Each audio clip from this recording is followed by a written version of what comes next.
Good evening, ladies and gentlemen. What is good? All right, listen. Tonight's video is about the market maker. And what is it that you need to know about this guy? Listen, I'm not going to go into the mad details. I've got papers that have been provided by some of the smartest guys in the world talking about the apparatus and the prospect and the utility of how the market maker moves price. What does he use? The computers, you name it. You don't need to know all of that.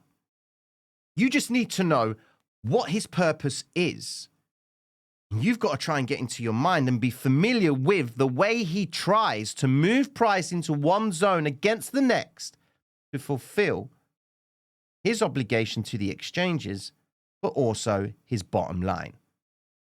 Now, a little bit of a brief definition on who the market maker is. We'll also talk about some market makers that you might be fully aware of, that we've mentioned before.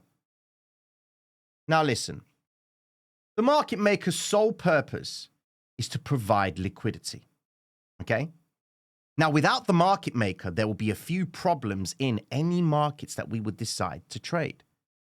Could you imagine if Bitcoin didn't have a market maker? What do you think the market would look like? Firstly, it would be illiquid. There'll be no liquidity. That means price discovery would be actually quite crazy when you think about it. Someone could step into the market and buy 1,000 Bitcoin, place an order for 1,000 Bitcoin, and price would shoot to the upside. At the same time, there could be someone selling that amount of Bitcoin and price would just completely collapse. So Mr. Market Maker's sole purpose is to make sure that there is this equilibrium in the marketplace. And the more he maintains that stance, the more favorable it is for the retail trader to come and step into the marketplace that Mr. Market Maker is providing liquidity for, so that he isn't at the fear of losing his liquidity because of a illiquid market. That's why I encourage you all, when you're looking to trade certain altcoins, try and find altcoins that do have a relatively decent market cap, because you'll know that there's a market maker behind it providing the liquidity so that when you're buying, Mr. Market Maker is setting up orders for you to be sold to. Now listen, it ain't just that simple to assume that Mr. Market Maker is always going to be giving us the opportunity to be able to buy and sell. Where does he make his money? Well, he does use his own money. But you see, his own money is where we kind of get caught out. Check this out. Mr. Market Maker's sole purpose is to make sure that he can get enough people committed from one zone to the next. And last night was a perfect example by Mr. Market Maker. Look what happened with Bitcoin. At the start of the weekend, ladies and gentlemen, you can see that Bitcoin pumped. Moon Boy engaged, ladies and gentlemen. All the boys were rolling into the chart. Bitcoin's up, man. The bottom is in. That's it, man. Bitcoin is going to the moon. Unfortunately, ladies and gentlemen, that was short-lived. Let me take you on a little bit of a journey in price. When Bitcoin made this move to the upside, in my experience, when price deviates away from the moving average so aggressively, they have to bring it back into the fray. You see, all of this commitment right here is Mr. Market Maker moving price up with the intention of coming back down. Why? Because let's just look at the basics of business. When you buy something of value, what do you plan on doing with it? Plan on selling it at lower price? Nah, you don't. You want to buy something of value, you plan to sell it at a higher price. Naturally, when Mr. Market Maker is setting up his orders, ladies and gentlemen, he's marking price to the highest possible point based on the commitment of retail stepping in and buying. Because you can't buy if no one sells. And you can't sell if no one buys. So with that being said, what did Bitcoin do last night? Bitcoin makes the move to the upside, traps the traders. And I know that most of you are watching this. Now, if anybody picked up on it, You notice the speed that this candle right here, this blue vector candle, did you notice the speed of how this candle was created? Shot up, quickly came back down. What was going on inside that zone? I'm going to tell you. Mr. Market Maker had already set the narrative to mark price up. Okay? Now, as he's marking price up, retail is rushing in, trying to grab orders because they feel that they're going to miss out on Bitcoin's move to the upside. They all say it. You buy when it's rising. And you can't do that. You are the sell liquidity, ladies and gentlemen. You're being sold to because you can't buy unless there's someone selling. Mr. Market Maker has orders set up in all of these zones. Now listen. The reason why Mr. Market Maker cut price at this point has got nothing to do with supply and demand. Get that out your heads. Some of you might challenge that narrative. Quite frankly, I've seen it enough times, heard it from the horse's mouth, that it's got nothing to do with supply and demand. It's got nothing to do with support and resistance. It's all to do with intention. Stick with me. Mr. Market Maker's sole purpose is to make sure that he's able to reverse price, whether it's to the upside, to the downside. He has to make sure that there's liquidity there for him to transact on. Because there's no point in him setting positions with his own money to only bring price back into the same zones where his money is. That's like me betting with £10 of my own money, then going and pretty much going and opening another account and betting £10 against me. That's hedging. Where am I making any money? Doesn't make sense. I'm hedging against myself. I'm always going to be at zero. But the way the market maker traps traders and contains enough liquidity in one particular zone is through leverage. You see, this move to the upside encouraged many traders to go long. Unfortunately, those traders that went long had all their liquidation points set in these regions right here. Now, there are guys who've been with me a long time that have heard me talk about this all the time. This is aimed for the new guy passing through, just to give him a little bit of a crash course on how the market operates. So inside this zone right here, when you go long, you put up a margin.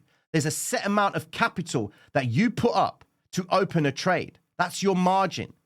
That's the money that you have to have in your account that you give to the exchange so you can open a leveraged trade. So that money that you put up is being matched by Mr. Market Maker. And you can see inside this zone right here, ladies and gentlemen, that there's millions and millions of traders opening positions and setting liquidation points in this zone. When price comes down like this, Mr. Market Maker starts tapping into that liquidity for the 100x traders, because 100x traders don't actually give themselves a chance to absorb volatility in Bitcoin. Bitcoin is not like the stock market, ladies and gentlemen. This is an absolute mad asset. It's going crazy. Some of you might say Bitcoin's not an asset, but just to make it easier for us to understand, it's an asset that we can trade. Now look what happens afterwards. Bitcoin makes the move to the upside, ladies and gentlemen, and you see this climatic move. Now let me talk about what I mentioned earlier on about Bitcoin, and this has not got anything to do with supply and demand. Imagine this. You've gone long as a market maker, you've gone short as a market maker, and you've trapped enough traders in these zones to believe that price is going up. Where do you think you're getting most of the commitment? You're getting it from here. Earlier on, I said to you, did you notice how fast this candlestick printed in Sydney last night? It printed pretty quick. Why? Because that is where Mr. Market Maker grabbed most of the commitment by traders in that zone. Now, with that being said, ladies and gentlemen, why has it got nothing to do with supply and demand? Is because of this. At this point in the chart, if Mr. Market Maker has been so kind to provide liquidity in all of this move to the upside, that means people that have been going long have only been able to go long because someone has been selling to them. When you go long, the contract opposite to you is a short. Because where are you going to get your profit from? It has to be a product or a position that is against you. That's why they call trading the zero-sum game, ladies and gentlemen. It's not going to work for you. if market maker goes long with you at the same time. You both sat there thinking, okay, let's just wait and hope that price continues up. No, it doesn't work like that, ladies and gentlemen. All right? Now listen, this is really important because once you understand this, you're then going to be able to understand movement that happens in the charts. Look, if Mr. Market Maker has been marking up his shorts, preparing price to go lower at some point in the future, the reason why he stops price at this zone is because he's got all the traders committed with their leverage positions right here. That means he's then able to transact on all of these traders who have got liquidation points in these zones. That means when he's trying to get rid of his shorts, what do you think he's doing? He's hitting the sell contracts for the traders who get liquidated and price goes down. So that means when price is going down, what happens? A sell order is triggered. In order for a sell order to be triggered, there has to be a buy order triggered at the same time. So what happens when price goes down from this move up? Think about it. When price shoots up, traders are going long. Their liquidation points are what? Sell orders. Yeah? Mr. Market Maker's positions are what? Buy orders. Because when you sell a short, you are buying to cover. In order to buy, someone has to sell. That's why I say to you, don't let your liquidation points be your stop losses. Because your liquidation point is triggered by Mr. Market Maker's buy to cover order, which is why he prevents price from going any further, because most of the commitment has happened inside this green vector candle. And the hybrid system gives us that clue that Mr. Market Maker at some point is going to come back to this zone, because that is where the retail trader's liquidation point in principle is present, because we understand it to be an imbalance in the chart. That's why if you go back in the charts, ladies and gentlemen, every green and red vector candle that you see in the chart is where Mr. Market Maker is transacting on the backs of the retail trader. Would you like me to introduce to you a market maker that you may be familiar with? Check out Alameda Research. Look at this bad boy right here. Great company. They provide liquidity to the marketplace, specifically crypto. Looks like there's run by quite a few cool guys. Everyone's looking smart. Happy days. Been around since 2017. Some of the main guys here. We've got Sam. All right. Some of you may know who was in charge of this bad boy right here. I'm not going to say any names. But what's got my attention is this, ladies and gentlemen. This is their current website. This was their previous website. Now, why is that relevant? Well, it tells us what they do. You see, you look at the current website and it says that it's about our team, John Alameda, Meta, however you say it. This was their old website. Now, I use this to help you guys understand market makers' principle. And they were so kind enough to tell us their strategies. Look at this, medium timescale quantitative strategies. Using techniques which range from simple, such as mean reversion, and to complex, such as machine learning. People do challenge the idea that market makers don't exist. Well, they just clearly established it by saying, we provide liquidity in all major coins, derivatives, and altcoins on top 35 exchanges. This bit here, mean reversion, as much as it's the most simple strategy that they use as a market maker, it's probably one of the most significant strategies that we can refer to in the charts. You see, when price deviates away from the mean, ladies and gentlemen, that's the clue Mr. Market Maker is starting to do something. Go back in the charts, ladies and gentlemen, and look at when price deviates away from the mean. Quite specifically, look at Bitcoin and the 800 EMA. How many times are we going to see Bitcoin tap this 800 EMA and pull away from it? This is one of the mean reversion strategies that it looks like Alameda has been kind enough to provide us with. I mean, they did say it. That's one of their strategies.